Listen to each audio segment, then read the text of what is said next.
Hey, welcome. Have a seat. Hey guys, yes, so today is another foundation review. Today I'm reviewing the Revlon Colorstay Lifeproof 24-hour stick foundation. That's what it looks like. Let me be completely honest, I'm not the biggest fan of stick foundations. I haven't had a really good experience with one, but also a lot of time has passed, so I thought let me just try this one. They just tend to feel very cakey on my face, and me and Revlon are going through like a love-hate relationship where some products work really well and then some products not so much. So I'm curious to see where this stands. I actually want to give a shout out to Revlon, but not only Revlon SA more specifically, because I feel like Revlon used to be that brand that you go into Discam or Clicks and you see it's there, it's like a staple. But before, I was never like drawn to their products. Let me be honest, like it wasn't like a thing where I was like, oh yes, let me go check at Revlon, like the Revlon stand.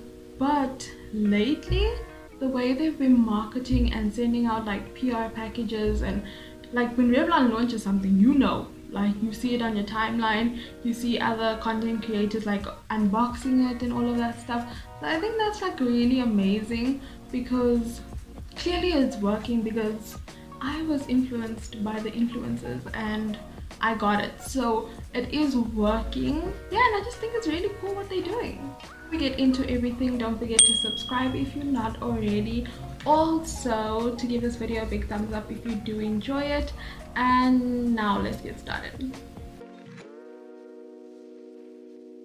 So let me be completely honest with you, I did try and film this video I think in December, but it was just one of those days where I felt like poop, and I thought putting on makeup would make me feel less like poop, and I just felt more like poop. So I felt like I wasn't giving the foundation a fair chance, so that's why I decided to like refilm it, and then I actually haven't touched it since, and just give it another try. Okay, so let's talk about packaging. It comes in this matte black standard like stick foundation roll-up thing.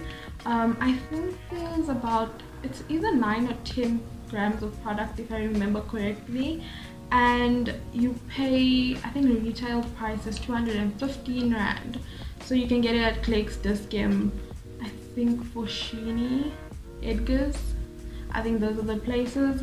And then I got mine in the shade 370 Toast, which I'm really happy about my shade. I always complain about my shade in every review because getting a shade is a struggle, but this is actually it looks to be quite a nice shade match. Before we get started with the foundation, I just want to read some of the claims. So it says it's a lightweight texture, glides and blends on smoothly for 24 hours. I don't know why brands are pushing for this 24-hour thing, because really nobody's wearing their makeup for 24 hours, but I think it's meant to imply that it's just long wearing. So then it says ultra pigmented shades cover imperfections and leave a traceless second skin look while providing a SPF of 27 protection. 27 is such an odd number. Like, it's nice that it does have SPF, but I'm just saying like 27 is like a random number, no? And then it says humidity proof, transfer proof and smudge resistant, which, okay. On the Foschini website, it has a how to use section. So it says to use this makeup stick all over, swipe it on in short strokes starting at the center of your face and working outwards, blend with your fingers. Now, hell no am I using my fingers to blend out my foundation. Firstly, I'm wearing a white shirt, and secondly, I'm messy as it is. Almost every video that I film, I miss foundation on my shirt, so that's not gonna happen. Then it says on blemishes, redness or dark spots, rub over the area in a small circle and blend with your fingertips, which I'm assuming it's to maintain the coverage that's there. It's said to be a matte finish stick foundation, medium coverage, and for all skin types. So we'll see. So let's get into this. I'm just going to prime my face with the smudge primer. I've been using this a lot lately since I bought it.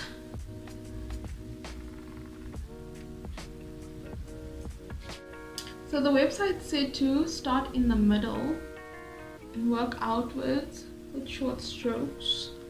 The shade range, it has 14 shades, which, let's not lie, Revlon could do a little bit better than that. 14 shades,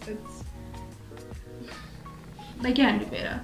So hopefully they introduce more shades to the range.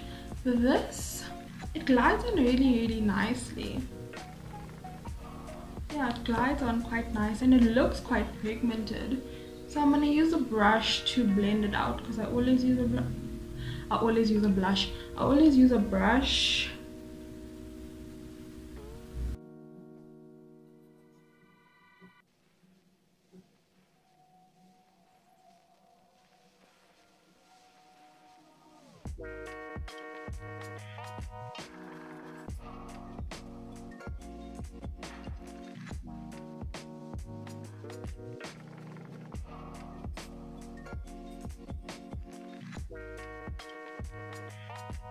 Okay, so this is what one layer looks like. It is quite easy to blend.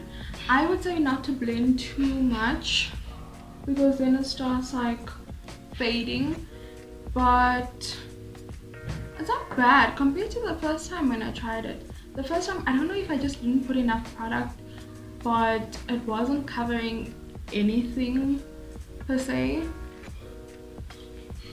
Okay, it's not bad. I still see quite a bit of marks, so I would like more coverage. I'm gonna build it up just a little bit, yeah, and then I'll take it from there and see what happens.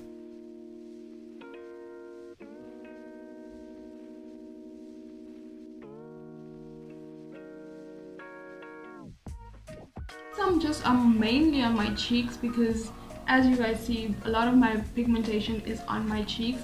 I'm gonna take a beauty sponge just to blend this in. I don't even know why I just chose to use a beauty sponge, but I think the last time when I went over it with a brush again, I don't think it went so well. So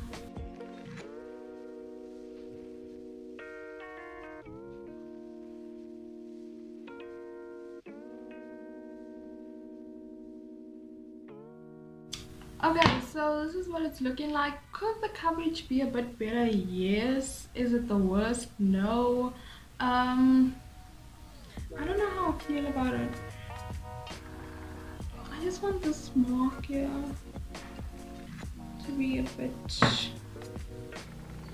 more covered. Didn't they say you must use your fingers? So let's try. Okay, so that's on. I'm gonna move on to concealer.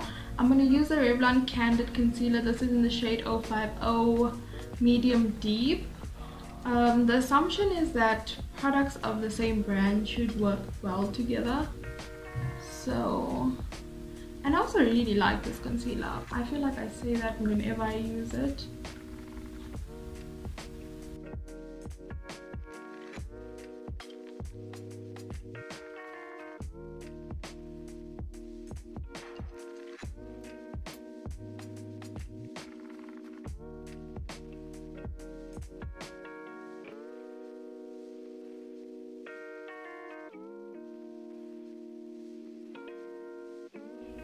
Okay, so I'm gonna go and finish up my face and not look so ghostly. I'm gonna be using products that I know and I love and I know that work all the time, so that if anything does look funky, it is the foundation and not the other products, because those, they always work for me. So yeah, I'll be back. Oh, that felt good. Okay, so I'm back and this is me. This is what the foundation looks like. How do I feel about it? Yeah, let's talk about pros and cons. So pro, I really like the shade match. I think it looks very nice.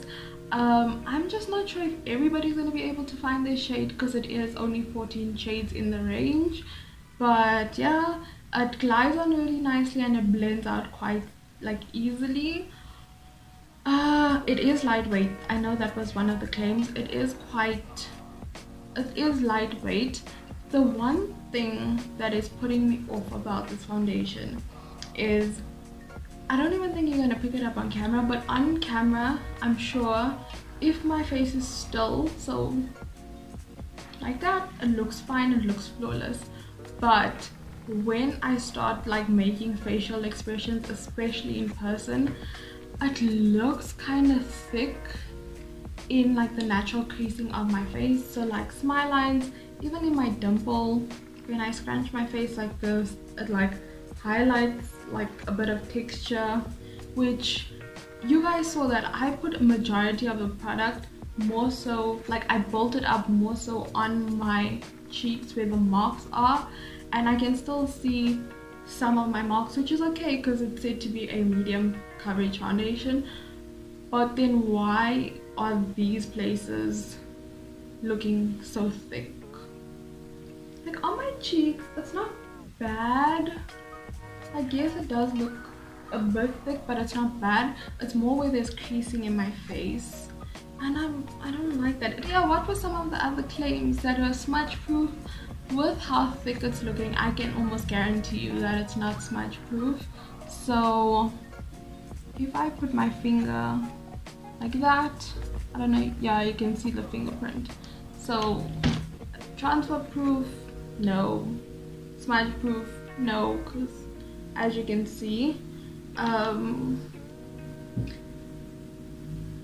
if I had to actually wear it somewhere, I would wear it rather at night. Looking in the mirror, it doesn't look that bad, but looking close up in the mirror, it gives a different effect. Let's see if I can like zoom you in.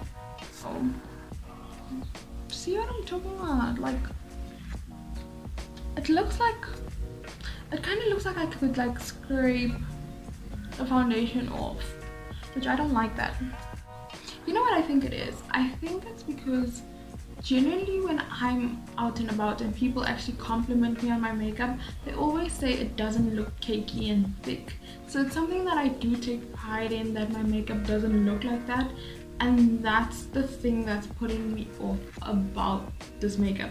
If you are looking to buy the foundation or you're interested in it, I would say try and watch other people's videos, see what they say about it, get different opinions on it. And yeah, my final thoughts are that it's a foundation. It's not the best foundation and it's not the worst foundation.